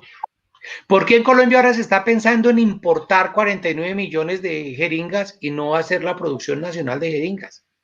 ¿Por qué el gobierno colombiano a mitad de enero de este año sale a licitar la compra de millones de jeringas cuando pudo haberlo planeado desde hace meses? Y es más, meter a la industria nacional, dando incentivos a que garantice, produzca empleos en Colombia, mano de obra colombiana, reactive la economía y no nos pongamos a importar cosas. Es muy sencillo, yo no veo ahí cuál es el problema. ¿Por qué mientras en España, capitalista, se toma la decisión de intervenir las unidades de cuidados intensivos privadas para que queden bajo la administración por razones de emergencia del gobierno español? Aquí en Colombia no se puede tocar el mercado de la salud privado, ni siquiera en medio de una pandemia. Entonces yo creo que son esas cosas a las que debemos referirnos. ¿Por qué en Colombia le decimos a la gente, hombre, hay que bañarse las manos con agua potable? Y hay varios millones de colombianos, esto no es mentira. Una investigación que revisé hablaba de 2 millones, otra que me llegó hace poco hablaba de 3.7 millones de colombianos sin acceso al agua potable. Juan Carlos, ¿cómo hacen esos millones de colombianos para evitar el coronavirus? ¿Y eso es culpa de Dios? No, es responsabilidad, por ejemplo, de un señor que ahora es el ministro de Hacienda y que se hizo famoso en el país con los bonos del agua. Es decir, sí hay un modelo político establecido. Fíjense que nada de lo que he dicho se le puede echar la culpa al virus. O sea, el virus no tiene la culpa de la ley 100, el virus no tiene la culpa de que a los médicos intensivistas los hayan sacado, a varios de ellos, esto es muy importante y no es mentira, de la primera fase de vacunación. Que aquí se pierdan vacunas, que las unidades de cuidados intensivos no tengan un medicamento tan básico como midazolam para sedar a los pacientes con COVID, que se le dé cierta protección, porque muchos colegas tuvieron que comprar tapabocas y guantes para protegerse, pero que la señora del aseo, y lo digo así en femenino porque su inmensa mayoría son mujeres, no tenga tapabocas ni servicios, aunque esté limpiando en una unidad de cuidados intensivos. Es decir, el problema es real, que uno no lo quiera ver y lo quiera maquillar y decir que son cosas o de mi Dios o del azar, me parece que es un acto profundamente irresponsable. Víctor, yo ahí quisiera hacer una pregunta que me voy, digamos, no estoy defendiendo al sistema, pero también quiero ver la responsabilidad de los médicos. Es decir, estamos hablando que el sistema privado totalmente de la salud pone condiciones al personal de salud. Entonces, el jefe de Víctor, de Correa, le dice, usted me tiene que atender 20 pacientes en 1 hora y no puede dar más que un Dolex, un ibuprofeno, porque si no se me va. Víctor de Correa, ¿qué hace? El problema es este. Hay una cosa que se llama la ética médica. La ética médica, en última, los debates éticos son debates entre 2 o 3 más decisiones. Yo no creo que uno pueda plantear un debate ético frente a imposibles. ¿Me voy caminando o me voy volando? Hombre, yo no puedo volar, ahí no hay debate ético. paciente está muerto o está vivo, está muerto. Hay ya ciertos debates de terapéutica, pues uno debe respetar la dignidad del cadáver, pero hay debates de terapéutica que ya no aplican.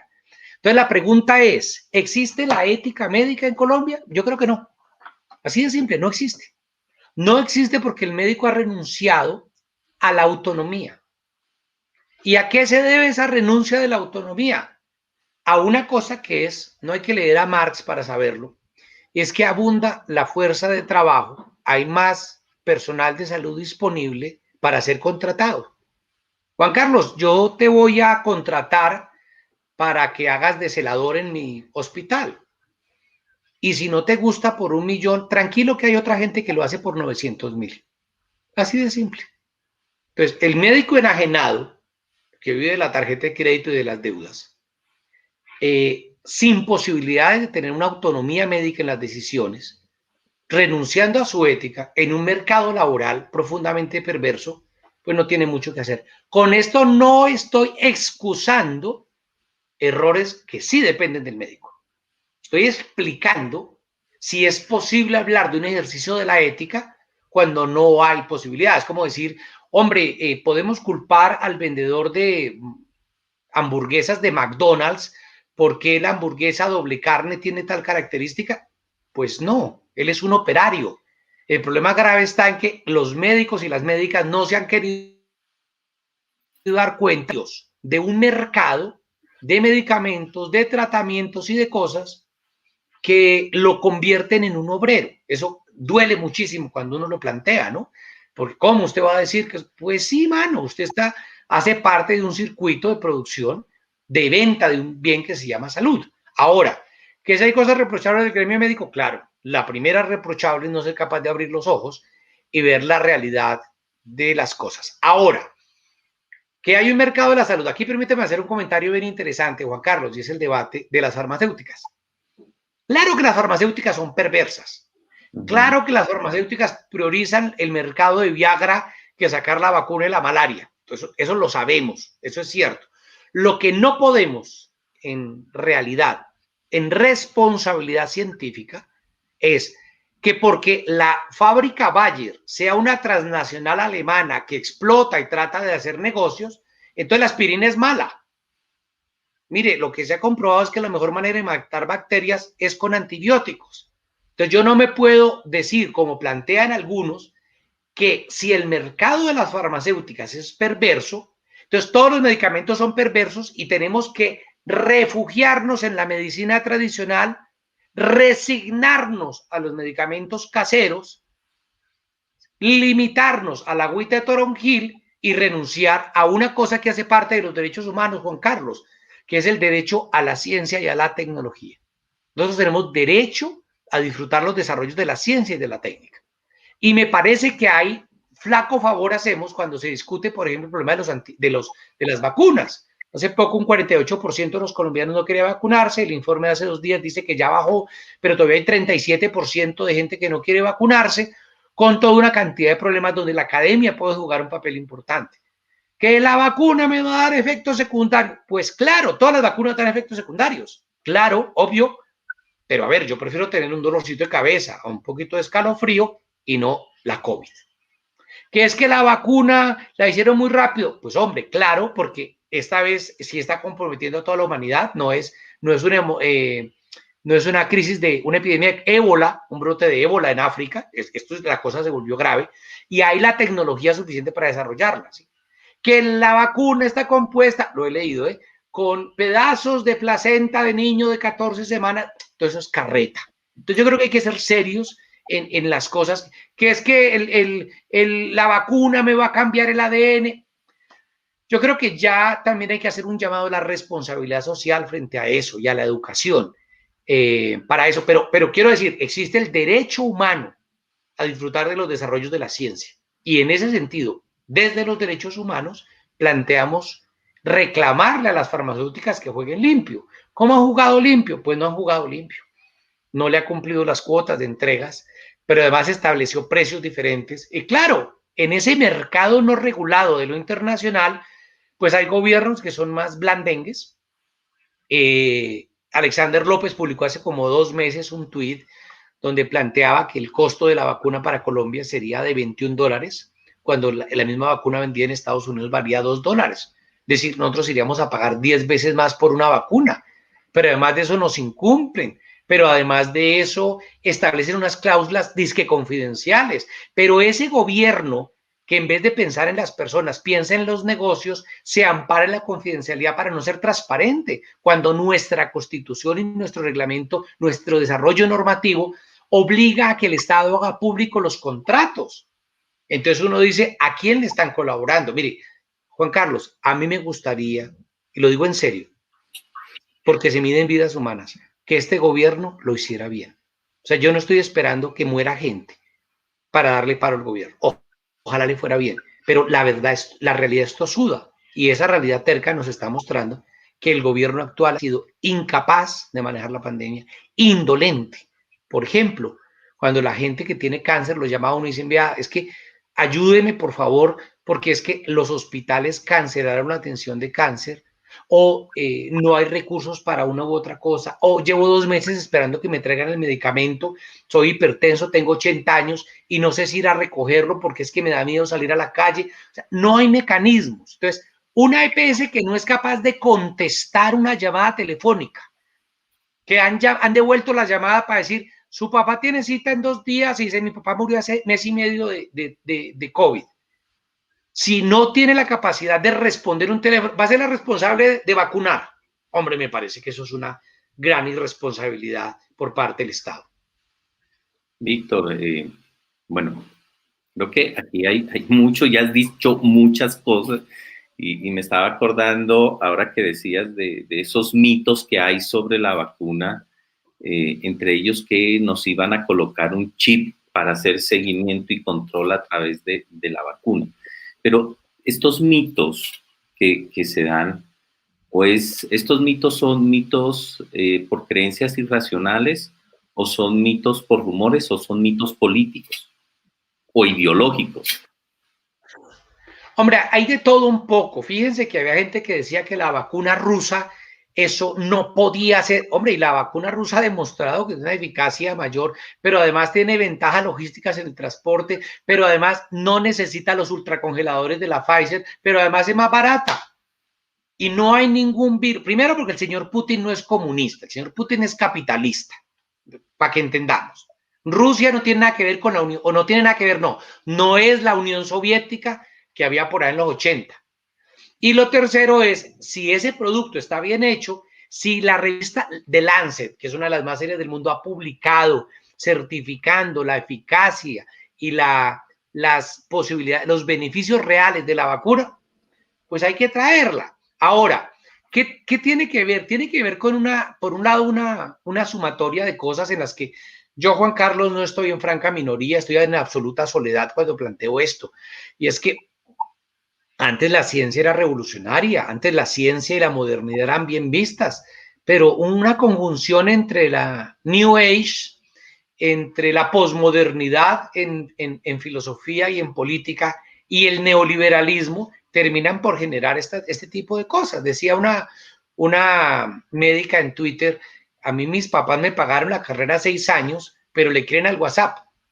Entonces también hay una cultura del chisme, de la calumnia, es que eso lo dijo Facebook, como lo dijo Facebook, es verdad. Como si existiera un señor que llamara el señor Facebook, que hizo la investigación y todo. Entonces es muy triste, Juan Carlos, porque nos encontramos frente a un problema de la credibilidad. ¿Que si el gremio médico ha contribuido a aquello por su arrogancia? Sí. ¿Que si el medio médico por estar hablando en una jerigonza que es muy parecida a la que hablan los abogados, que nadie entiende de qué está hablando, ha generado la desconfianza? Sí. ¿Que los precios del mercado de la salud ha disparado y la gente prefiere retroceder? Sí.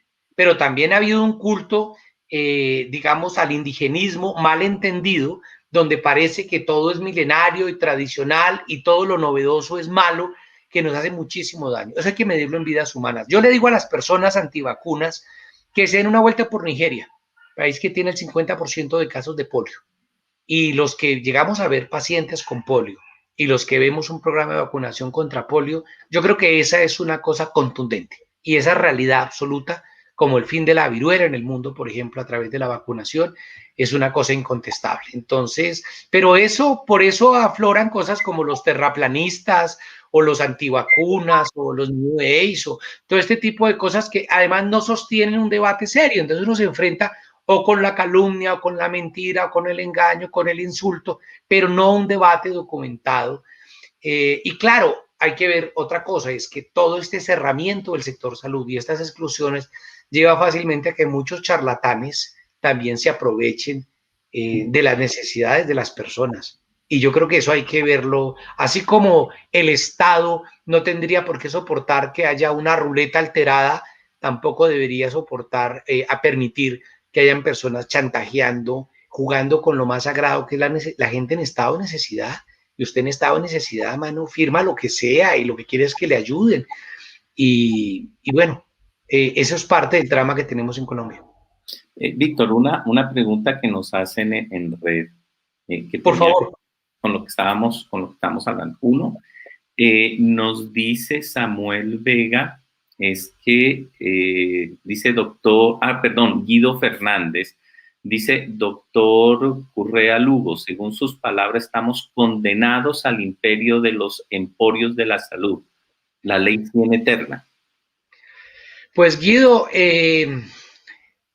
alguien decía que las peleas hay que darlas con la misma fuerza, se ganen o se pierdan. Hay que seguir dando la pelea. Ahora, voy a llevarlo a un plano, Guido, que no es el objetivo de esta charla, pero es inevitable mencionarlo. Pensemos cómo vamos a votar en el 2022. Si yo voto por los mismos, no puedo esperar un modelo diferente. Si yo voto por las personas que han perpetuado el modelo de la ley 100, pues yo no puedo esperar un cambio. Entonces, creo que es una decisión política. Así como Juan Carlos lo sabe muy bien, hay preguntas humanitarias que la respuesta no es humanitaria, sino política. Hay muchas preguntas científicas que la respuesta no es científica, sino política. Ok, Lisette Viviana Campo Bermúdez nos dice de qué manera se puede lograr la concreción de esa exigibilidad si la misma normatividad en salud sigue siendo incongruente. Vale, ahí hay una trampa. Si nos paramos, Lisette Viviana, en el marco de la ley 100, hay una cosa que se llaman los derechos del paciente, pero está enmarcado en la ley 100, está metido en la ley 100. Ahora, si nos paramos en el derecho humano a la salud, estamos hablando desde la Constitución que está por encima y por fuera de la ley 100. Entonces yo creo que una cosa importante que hay que hacer es eso. Segundo, promover organizaciones. Hay muchos médicos y médicas y amigos terapeutas, amigas odontólogas, intensivistas, colegas gastroenterólogas que están organizándose y que esa organización del sector salud le permite pelear por las condiciones laborales. Pero también hay pacientes que se han organizado, ya sea por similitud de patología o por sentimiento de solidaridad, y se han movilizado. Entonces, lo que hay que hacer es romper eso. Hay plataformas de abogados que desde los derechos humanos han contribuido a que pacientes tengan acceso vía tutela, vía demandas, a el sector salud. Lo triste es tener que juridificar. Yo soy poco amigo de eso, Lisette Viviana, de andar resolviendo todos los tribunales, pero sí creo que la lucha por el derecho a la salud puede darse desde, si nos paramos, no del marco de la ley 100, sino, aunque es una norma, una ley orgánica, por encima de ello está la Constitución.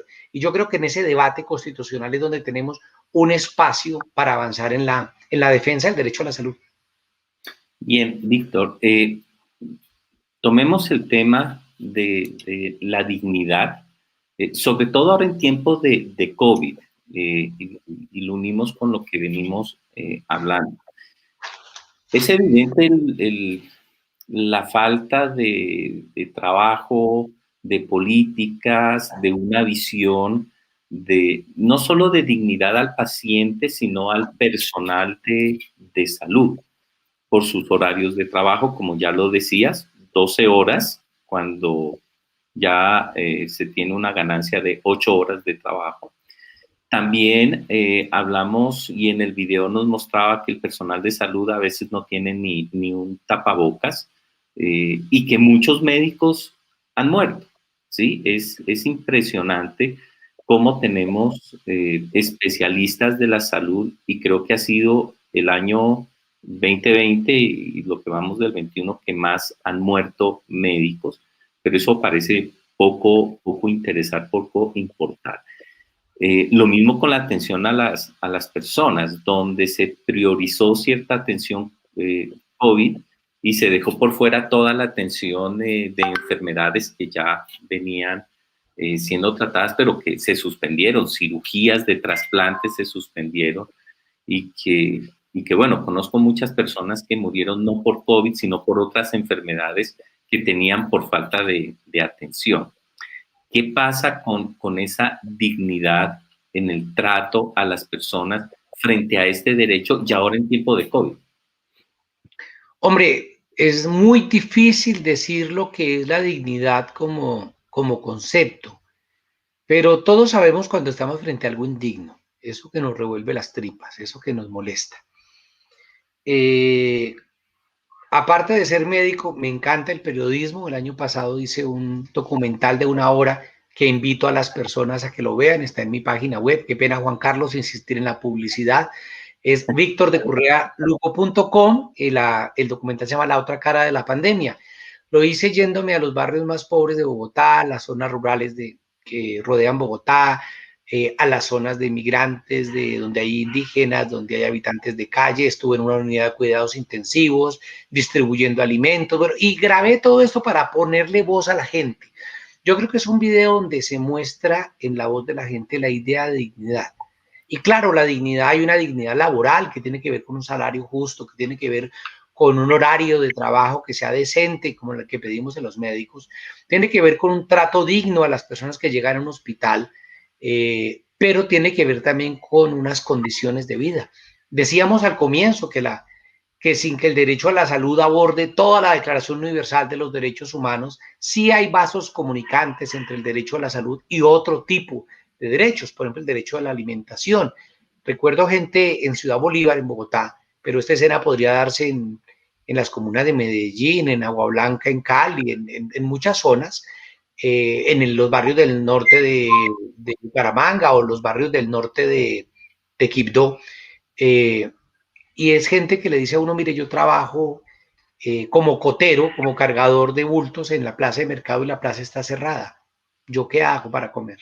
Gente que decía, es que tengo para comer hoy y no tengo para comer mañana. Tengo una panela, tengo media libra de arroz. Y entonces la gente decía, ¿yo qué hago? ¿Dejo morir a mis hijos porque no puedo salir a quedarme en la casa? La pandemia es una medida, entonces cierro eso para mencionar algo y luego vuelvo al tema. La pandemia, la cuarentena, ¿qué es? La cuarentena son medidas de restricción del contacto físico, no social, de distanciamiento físico para evitar la proliferación del virus mientras las autoridades se organizan para responder a la pandemia. Han pasado 11 meses y yo sigo creyendo que Colombia no se preparó adecuadamente para responder a la pandemia. Pero lo segundo, que la gente no se puede quedar en la casa 2, 3 meses, 6 meses, esperando qué. Y la gente empezó a sacar trapitos rojos. Juan Carlos, aquí había zonas, estrato 4 en Bogotá, con trapitos rojos. Porque tenemos una pobreza que es vergonzante. Porque viven de la tarjeta de crédito, porque viven del día a día y de las apariencias. Bueno, hay un gran sector que es pobre. ¿Qué le ofrecemos a esos pobres? Parte de una propuesta de recobrar la dignidad tiene que ver con una renta básica. Primero, la renta básica se ha distribuido en muchas partes del mundo. Segundo, el profesor Luis Jorge Garay presentó una de las 8 propuestas que hay sobre la mesa de dónde sacar la plata para la renta básica. Sí hay plata, Juan Carlos. No es que no es emitir billetes. No. Hay plata. Hay de dónde. Hay recursos públicos. Y ahora voy a hacer 2 comentarios más a favor de la renta básica que mantenga esa dignidad de las personas. Y los voy a hacer desde el capitalismo más rastrero. Sí, yo produzco zapatos y la gente no tiene plata, yo empresario no tengo quien me compre los zapatos. ¿Cómo superó Estados Unidos y el mundo la Gran Depresión del 29? El gobierno, el Estado, se dedicó a invertir plata, a inyectar plata en la sociedad para que pudieran comprar y vender cosas. ¿Cómo se supera la segunda posguerra en Europa? Capitalista, como Estados Unidos, ojo. invirtiendo en el Plan Marshall, que no es más que un modelo de inversión donde el Estado juega un papel central en la economía. Entonces, aquí desde diferentes sectores, ¿qué le hemos dicho al gobierno? Hombre, la renta básica es fundamental. ¿Por qué? Porque permite inyectarle plata a la sociedad para alimentar las empresas, para que tengan que comprar el día sin IVA. Eso es lo que le importa a los señores del gobierno. Pero además de eso, que la gente pueda comprar sus cositas y sobrevivir con cierta dignidad. Entonces, el problema es cuando lo ponen a uno a escoger entre la cuarentena o el hambre o salir a la calle, la gente sale a la calle. Bien, en comentarios que nos hacen aquí, es bueno, recogiendo varios comentarios y preguntas, es la Corte Constitucional muchas veces ha defendido la dignidad de las personas, ha defendido los derechos de las personas vía tutela. ¿Por qué se tiene que repetir esto cada vez?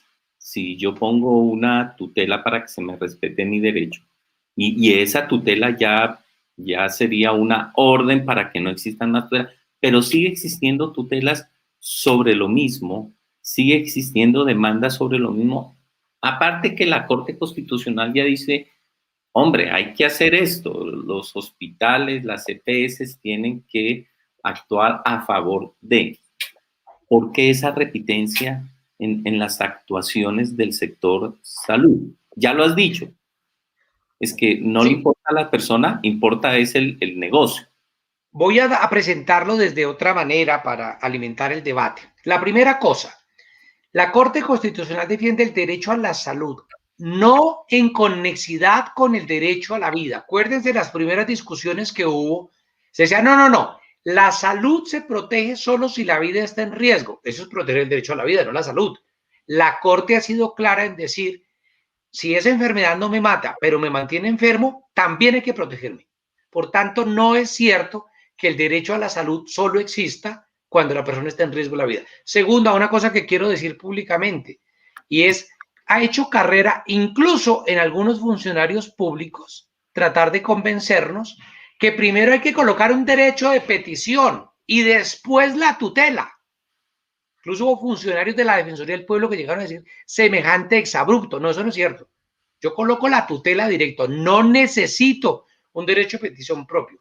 Y la tercera cosa que quiero plantear es el problema de la concepción de división de poderes. Es decir, hay un poder judicial, hay un poder que legisla y hay un poder que ejecuta. Esto que aprendimos en la escuela primaria no existe en Colombia. La invasión del Ejecutivo es brutal y cotidiano. Por eso a veces uno siente que el sistema judicial colombiano es de bolsillo. Por eso, le voy a dar un ejemplo. La ley 100, la que propuso el señor Uribe, sí, esa misma, decía que el régimen contributivo, es decir, el paquete de servicios que tenían derecho los que ponen plata, y el régimen subsidiado, es decir, el paquete de servicios que es menor, no es igual, es mucho más pequeño, que los que no ponen plata del régimen subsidiado, se iba a igualar antes del año 2000. Después se sacó una norma para decir que más adelante. Después hizo la Corte Constitucional dijo, hombre, unifiquen eso. Y la última reforma que yo leí en salud planteaba, bueno, para el 2016 sí vamos a unificar eso. Y después que no, que vamos a ver si para el 2020. Entonces lo que uno ve es que nos maman gallo, porque el sistema está hecho para perpetuar inequidades. ¿Cómo así? Que si los dos tenemos el mismo derecho y estamos bajo el mismo amparo constitucional, entonces yo que puedo pagar una medicina prepagada accedo a unos servicios o una EPS normalita, pero Juan Carlos, que está a través del CISBEN, recibe unos servicios diferenciados, cuando debería tener mejores servicios el más vulnerable, porque tiene menos nutrición, menos agua potable, menos condiciones de vida. Entonces lo que uno ve es que la Corte Constitucional ha ido jugando, exigiendo, peleando, demandando, presionando, pero que el Poder Ejecutivo cada vez más coloca a las IAS, es decir, a los organismos de control de su propio bolsillo. Es decir, cuando uno ve una procuradora hablando de nuestro gobierno. Señora, usted está ahí para investigar a los funcionarios públicos del Estado, no para defender al Estado. Cuando uno ve una defensoría a la que le dice usted no puede contar el número de falsos positivos, porque lo tiene que, de líderes sociales asesinados, porque eso lo tiene que contar la fiscalía. Cuando uno ve una fiscalía que no actúa de acuerdo al derecho, sino cumpliendo unas órdenes del Ejecutivo, pues uno dice, hombre, el problema grave que tenemos aquí es que la distribución y el nombramiento, la designación de jueces y de políticas en el ámbito de lo jurídico en Colombia y del control del Estado barren para el mismo lado que el Estado. Es decir, hay un problema de fondo que tiene que ver con la estructura de poder que mantenemos, por lo menos las prácticas de poder que mantenemos. Ok. Volviendo otra vez al tema COVID y que tiene que ver con estas estructuras y de las vacunas.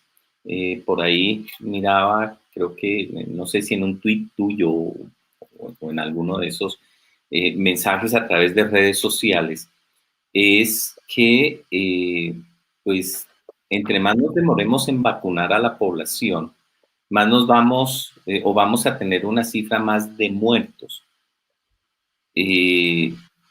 La pregunta, bien, la cuestión es la vacuna que debe llegar o también son las políticas locales, municipales, departamentales o nacionales que lleven a que las personas se cuiden de la infección.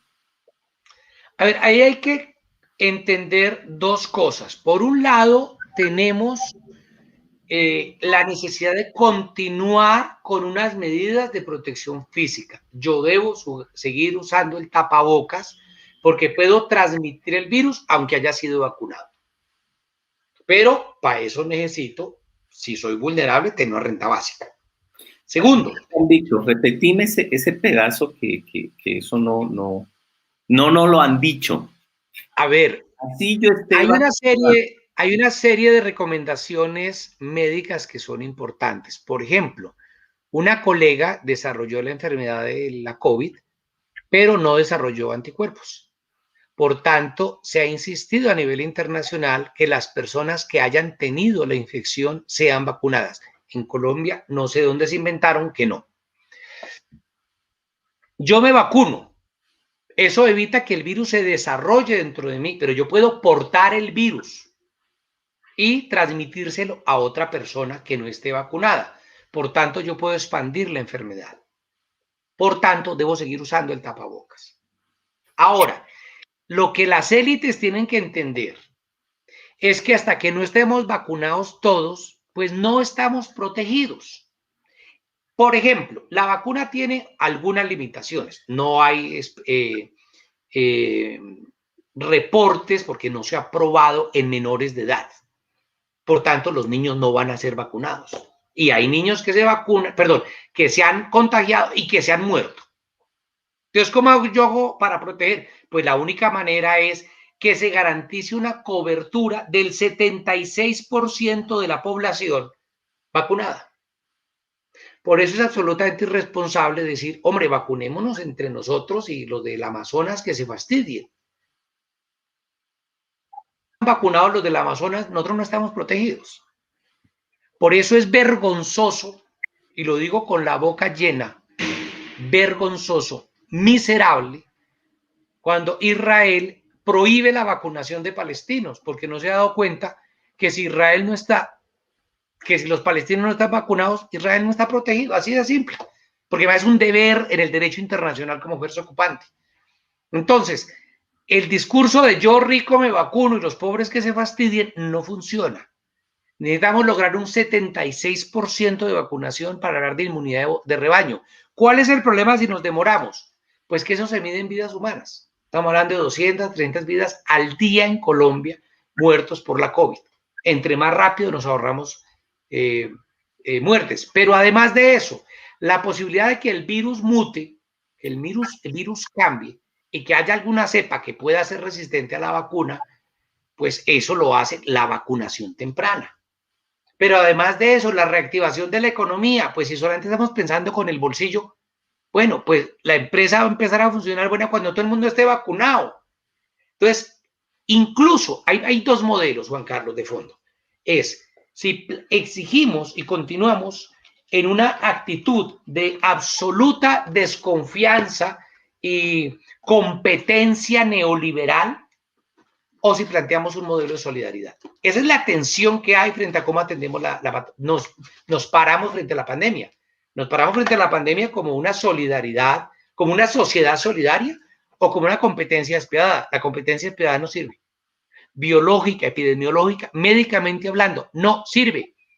Entonces, es lo mismo. El modelo neoliberal es un modelo de competencia a puñal limpio. Bueno, pues que sí, el modelo neoliberal no es solo, y con esto doy paso para que respondamos algunas preguntas, no es solamente un modelo de cómo vender cosas, sino de cómo gestionar lo público. Entonces, aquí hago un paréntesis. Discutía yo con oficiales de la policía, porque hay oficiales de la policía a los que les dicen, bueno, usted tiene que detener tantos al mes, recuperar tantos carros a la semana. Entonces, al final, el policía va a terminar deteniendo al papá y a la mamá para completar la cuota de detenidos. Eso tan perverso de esos indicadores es lo que da lugar a entender por qué un médico tiene que atender a carrera para completar un cupo en una hora, o por qué la gente dentro de la idea de los falsos positivos tiene que dar positivos y dar resultados. Fíjense que es lo mismo. ¿Por qué? Porque la lógica de resultados en números estadísticos se impone como la forma de ver la vida. Entonces, hombre, si seguimos parados en ese modelo, no nos protegemos. Si planteamos una cobertura universal de vacunación, ahí sí que nos protegemos. Bien, aquí hay un comentario, Víctor, que nos hace Samuel Vega. Son varios comentarios, los voy a leer. Dice, la salud es un derecho que debe ser garantizado y prestado por el Estado. Antes de la ley 100 existía el Instituto Colombiano de Seguro Social. Dice que fracasó porque no tenía auditorías adecuadas de autocontrol y la corrupción consumió los recursos. Por eso el Estado debió insistir, conservarlo, montando programas de auditoría médica y financiera fuertes, y no entregarlo a entidades privadas, EPS, que sí montaron estas auditorías fuertes, que lo que hacen es no entregar los servicios con oportunidad y completitud al afiliado, y tampoco pagan lo justo a los profesionales y las IPS, hospitales y clínicas que les venden los servicios. Ese comentario no lo hace Samuel Vega. Sí, Samuel tiene toda la razón en lo que está planteando. Debimos de haber buscado, o sea, el diagnóstico era correcto, que lo planteamos al comienzo. Hay que aumentar la cobertura y hay que evitar la corrupción en salud y el de sangre. ¿Estamos de acuerdo? ¿Cómo lo resolvemos? Entonces, lo que Samuel dice es correcto, hubiéramos implementado auditorías a lo público o mecanismos de gestión o indicadores no neoliberales, podríamos haber avanzado en una dirección. Pero aquí lo que se usó fue una excusa donde se terminó utilizando toda esa realidad para justificar a priori la decisión de privatizar la salud. Por ejemplo, una de las cosas que se ha demostrado en política sanitaria en América Latina es que gracias al consenso de Washington y esa lógica neoliberal, se disminuyó la plata de los hospitales públicos. Entonces, como ustedes son corruptos, no les doy más plata. Como ustedes no tienen plata, pues hacen una atención pésima. Como hacen la atención pésima, legitimo el mercado privado de la salud. O sea, eso va concatenado y no es gratuito. De hecho, creo que no lo mencioné, hay un libro que también es descargable en mi página web, se llama Salud y Neoliberalismo. Este libro lo pueden descargar gratis, no estoy haciendo negocio, que conste. Juan Carlos no recibe tampoco prebendas por porcentaje por esto, pero este es un libro interesante porque aquí analizo qué es una política neoliberal y cómo se ha aplicado en salud. Me parece que por ahí es el debate. Y yo comparto plenamente lo que dice Samuel. Sí, no. Quiero aclarar lo que tú dices. No aclarar, sí. Tu página web es muy buena y uno puede descargar los libros sin ningún costo, son gratuitos. Aquí no, Víctor no está haciendo venta de libros ni demás. Y creo que tú haces algo que muchos deberían hacer, ¿no? Es transferir el conocimiento gratuitamente, pero a veces el conocimiento también se ha vuelto un negocio. Guido nos dice, la tutela se convirtió en una parte más del proceso de atención de salud. En casos críticos, la EPS no lo atienden si usted no coloca la tutela. Es decir, la tutela es un proceso más para que a mí me atiendan y peor si es una enfermedad grave o un caso crítico. Con un grave problema, Juan Carlos. Leí en estos días, si lo recuerdo bien, y es que el 60% de los desacatos no tienen ninguna consecuencia.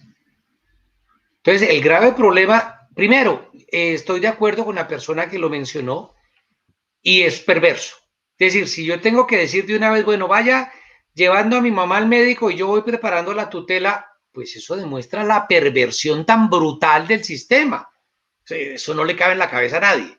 Lo segundo, que a pesar de la acción de tutela no consiga la atención debida, que en su mayoría de casos está ya reconocido por la ley.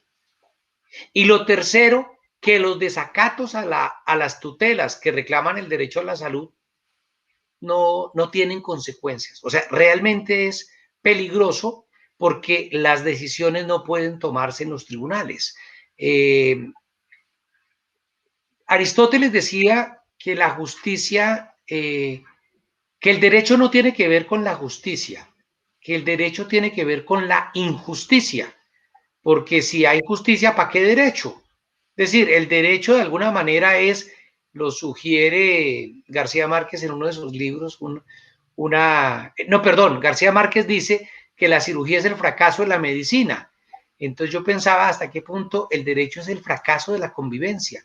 Cuando uno tiene que estar colocando tutelas y nuestro país que es tan amante de ese tipo de cosas y de la tutela y la demanda y el papel firmado y la notaría y la huella y el sello, demuestra la gran desconfianza social. No creemos en las instituciones, pero no es gratuito, porque las instituciones no cumplen con su deber. Entonces, es vergonzoso. La frase que dijo la persona es cierta y da vergüenza pensar que... Yo recuerdo alguna vez, recién empezó la ley 100, me llamó una amiga y me dice, mire, una amiga de una amiga me dice, doctor, que si me examina el niño, le digo, yo ya no ejerzo medicina, yo ya no curo ni un queso, pero si usted quiere ir a pelear, ¿de qué se trata? Y me dijo, no, es que llevé a mi niño enfermo al hospital y no me lo quisieron atender.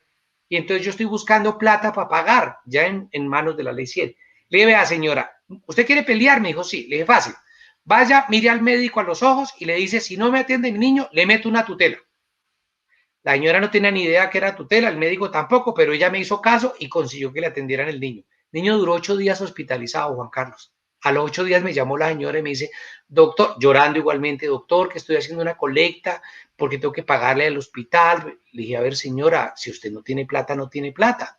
Y me dijo, sí, pero ¿yo qué puedo hacer, doctor? Le dije, muy fácil, usted va al médico, lo mira a los ojos y le dice, o me entrega el niño o le meto una demanda por secuestro extorsivo, porque eso es secuestro extorsivo. Claro, la señora fue y le devolvieron su niño. Algunos de los que me están oyendo ahora dirán, hombre, eso es ser uno retorcido. Sí, llámeme retorcido, pero primero, no fui ilegal. Y segundo, me quedo con mi propio comportamiento, con el comportamiento de secuestrar un niño, porque eso es un secuestro, o retener un cadáver para pedir que le paguen. Es decir, las cuentas de la salud no pueden terminar ajustándose, arreglándose la caja, ¿sí? Usted no puede seguir cuadrando caja con los bolsillos de los pobres. Complicado eso. Víctor, ya para ir terminando y cerrando este espacio, hace poco miré que estuviste frente a los senadores haciendo unas propuestas muy claras para mejorar el problema. No sé si nos quisieras hablar sobre ello. Sí, me invitaron a participar en un debate en el Senado sobre las políticas públicas sobre la salud. Y yo ahí preguntaba algunas cosas, o sea, ¿por qué la vacunación se le da a las EPS que no han sido capaces de garantizar bioseguridad? ¿Por qué el gobierno en la primera ronda de discusión de la Organización Mundial del Comercio se abstuvo de votar a favor de la gratuidad de las patentes? ¿Por qué el gobierno colombiano no planteó un bloque con Costa Rica y con Sudáfrica para negociar las vacunas? Es decir, El problema de vacunas tiene que ver con la política exterior nuestra, y la política exterior tiene que ver con el que está en el gobierno. Entonces, hasta eso hay que revisarlo. O sea, si queremos vacunas, hay que montar un modelo de política exterior diferente. ¿Cómo no insistir en el problema de la renta básica si el 66% de los muertos por COVID son estrato 1 y 2? Y si sumamos el estrato 3, Juan Carlos, tenemos que el 89% de los muertos por COVID son estrato 1, 2 y 3. Hombre, la gente no se sale a la calle solo por ir a divertirse. No es en fiestas ilegales donde la mayoría de personas pobres se contagiaron, sino buscando el pan de cada día. También llamaba la atención sobre una cosa, y era el afán que tenían algunos de excluir a psiquiatras, ginecostetras y pediatras de la vacunación. Ahora lo que vemos es que están excluyendo precisamente a los intensivistas. Insistía y demandaba que tuvieran cuidado con esas corrientes de opinión que hablaban de no vacunar a los migrantes y de no vacunar a los mayores de 80 años. Hombre, si no estamos vacunados todas las personas, pues no estamos protegidos todos. Preguntaba por qué el país no produce vacunas. Preguntaba por qué no se, como ya lo mencioné, se incentiva a la industria nacional produciendo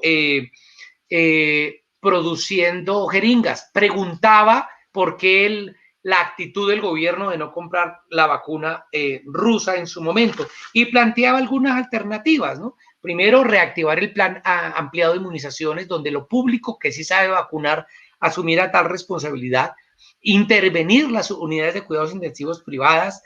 Planteaba además la necesidad de que el personal hospitalario incluyera vigilantes y personas del aseo.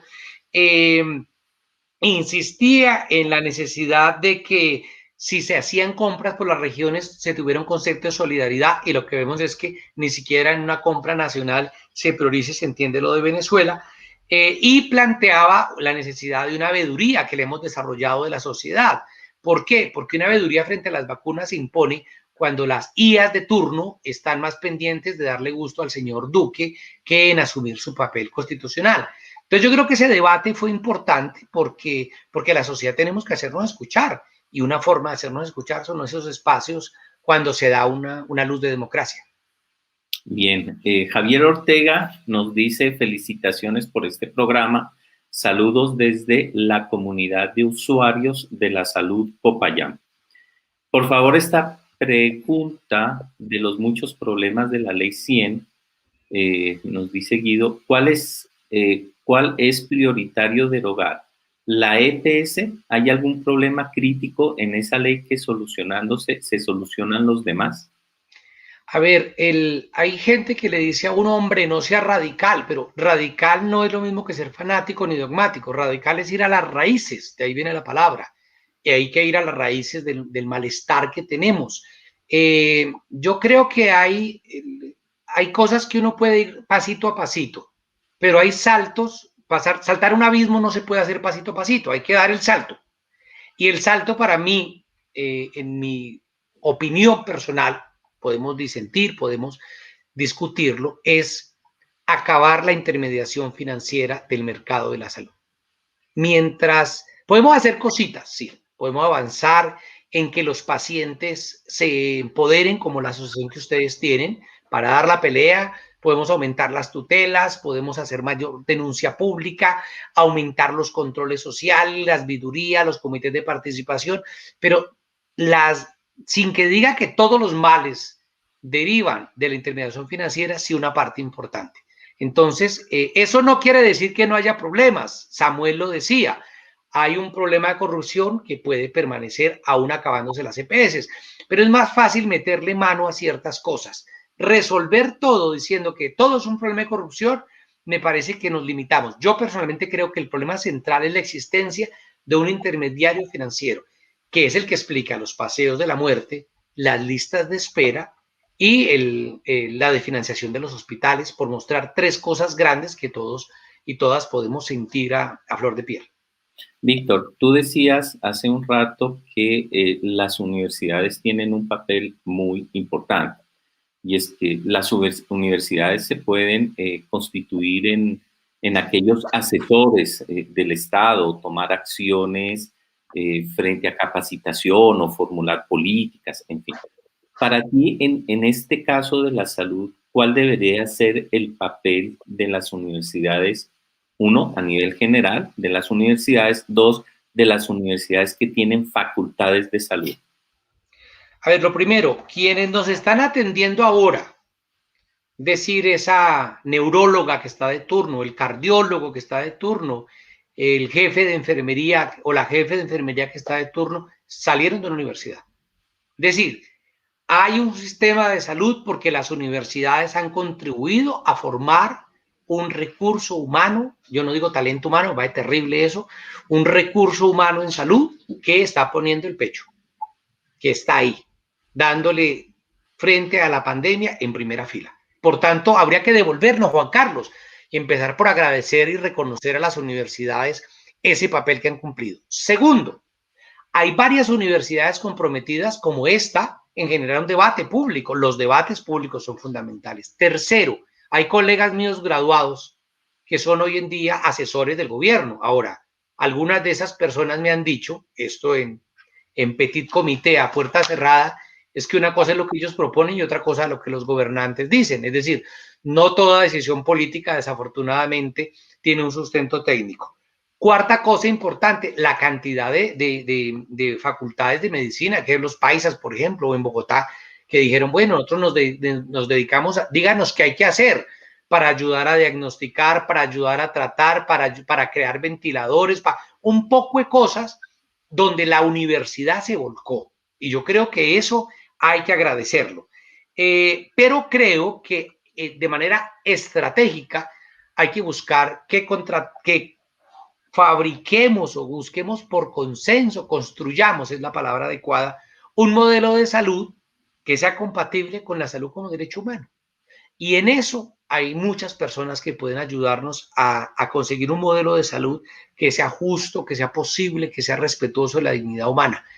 Yo, saltando de nuevo a la cosa electoral, primero voy a descartar todos aquellos que han tenido que ver con la ley 100. Los tacho negativamente, no es que vote por ellos. Y luego lo que voy a hacer es preguntarle a todos los candidatos y candidatas a la presidencia, oiga, ¿usted qué piensa de la ley 100? Y a partir de ahí tomo mi decisión sobre a quién voy a apoyar o a quién no voy a apoyar. Lo más seguro es que mi candidato pierda, pero por lo menos uno va a intentarlo porque me parece que una forma de control político es esa. Ahora, la academia nos puede ayudar en demasiadas cosas. Solo este espacio de discusión política nos permite formarnos gracias a una universidad. Víctor, te agradezco muchísimo. Creo que nos has dejado una tarea importante para la universidad y hay que empezar a trabajar en pensar ese modelo, pero pensarlo en corto tiempo, porque lo que decía al principio, la COVID mostró un problema en el sector salud que sabíamos, pero no lo queríamos ver ni llevarlo a estadísticas. Si nosotros vemos estadísticas de personas que fallecen anualmente por otro tipo de enfermedades que no son tratadas adecuadamente, creo que son igual o superan a las muertes por la COVID en Colombia y a nivel mundial. Entonces, hay una necesidad urgente de crear ese modelo y creo que hay que proponerlo y hay que empezar a trabajar con las universidades y con expertos como tú, Víctor. Por ejemplo, la universidad trabaja mucho con ACECAUCA, que es la Asociación de Egresadas de la Universidad de Cauca, tiene el Centro de Pensamiento Lumen, y ese Centro de Pensamiento Lumen pues es el espacio para convocar egresados, médicos, investigadores. Hay que proponerlo y ya lo estaremos invitando, Víctor, para que hagamos y sigamos con este debate que pienso que es el inicio importante de un nuevo modelo. Abrir los espacios de discusión así, sinceros y abiertos. Víctor, te agradezco mucho. El tiempo se nos ha acabado lastimosamente. Esperamos otra vez volver a contar contigo para discutir estos temas. Hay una pregunta que quisiera hacerla antes de terminar, me queda un minuto, pero así una respuesta chiquitica, concreta. En los acuerdos de La Habana se negoció en un punto la reforma agraria. En un punto se habló de la reforma de la salud. Tú Sí. que conoces el tema de Sí. los acuerdos. Se mencionó contar con un plan nacional de salud rural. Entonces, breve. Imagínense que el plan de salud rural es para meter a las EPS en el campo y que sigan haciendo negocio, y eso les da miedo. O sea, en Colombia las élites les da miedo hablar de hacer carreteras, cuando hacer carretera es lo más capitalista porque crea mercado nacional. Reformar el campo para acabar con el feudalismo y llevar incluso el capitalismo moderno al campo les asusta a las élites, unas élites premodernas que les da miedo hasta el desarrollo del campo. Ahora, un plan nacional efectivo de salud rural no se puede garantizar si no se toca la ley 100. Pero si algo tan explícito y detallado como la reforma agraria o la reforma al agro, porque ni siquiera es reforma agraria, la reforma a la producción agrícola y a las formas de producción y distribución de productos agrarios en el campo y a las condiciones de vida del campo, le asusta a las élites colombianas, imagínense qué tal que uno les diga que vamos a tocar las EPS. No, terrible. Pues asusta y espanta. Víctor, Guido Fernández te agradece mucho, excelente exposición. Anita Cerón, muchas gracias por su valioso aporte. Doctor de Currea, Andrés Ramos, muchas gracias, y no sigo leyendo porque se nos va todo el tiempo ya terminado. Yo creo que me despido diciendo lo siguiente, y es la necesidad de que planteemos más espacios democráticos. Por supuesto, yo no tengo toda la verdad, todo lo que yo digo es discutible. El problema es cómo somos capaces de acercarnos sin la calumnia, sin la infamia, sin la mentira, a hacer una discusión racional que beneficie a todas las personas para construir un país más decente. Así es, así es. Y este es un espacio que hemos abierto desde el área de egresados de la Universidad del Cauca, un espacio de discusión abierto, sincero, donde están abiertas este espacio para todas las personas que quieran participar. Víctor, te deseo una feliz noche, feliz fin de semana, y estamos viéndonos pronto. Y a todos los que nos siguieron a través de las redes de Facebook y YouTube, muchas gracias por su participación, por estar aquí. Este espacio queda grabado, se seguirá en las redes de la universidad para volverlo a ver, y nos vemos el próximo viernes a las 4 de la tarde con otro tema también de salud muy interesantes. Todos quedan invitados. Víctor, muchas gracias a todos. Muchas gracias. Universidad del Cauca, 193 años. En la Universidad del Cauca reafirmamos nuestro compromiso institucional desde la academia, la investigación y la interacción social. Cada día asumimos nuevos retos y en este contexto hemos replanteado el quehacer académico y administrativo a través de la virtualidad, priorizando la salud y la vida de la comunidad universitaria. Ahora nos preparamos para el bicentenario, comprometidos con la educación superior pública del país. Seguimos siendo la llama que deja luz a la posteridad. Universidad del Cauca, una universidad comprometida con la paz territorial.